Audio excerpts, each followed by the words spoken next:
बुद्ध ने युवक को सत्संग का महत्व समझाया।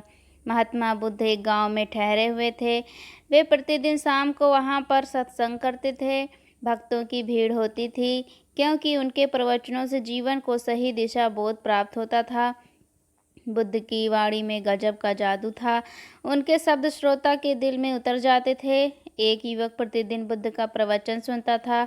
एक दिन जब प्रवचन समाप्त हो गए तो वह बुद्ध के पास गया और बोला, महाराज, मैं काफ़ी दिनों से आपके प्रवचन सुन रहा हूँ, किंतु यहाँ से जाने के बाद मैं अपने गृहस्थ जीवन में वैसा सदाचरण नहीं कर पाता जैसा यहाँ से सुनकर जाता हूँ।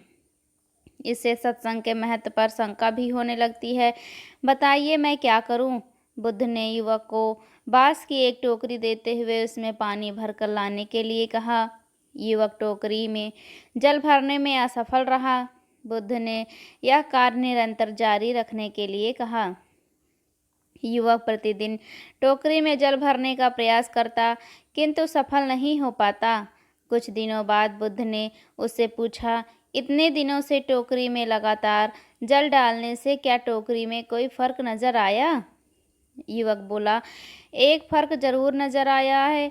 पहले टोकरी के साथ मिट्टी जमा होती थी, अब वह साफ दिखाई देती है, कोई गंदगी नहीं दिखाई देती है और इसके छेद पहले जितने बड़े नहीं रह गए, वे बहुत छोटे हो गए हैं। तब बुद्ध ने उसे समझाया, यदि इसी तरह उसे पानी में निरंतर डालते रहेंगे तो कुछ ही दिनों में ये छेद फूलकर बंद हो जाएंगे और टोकरी में पानी भर पाओगे।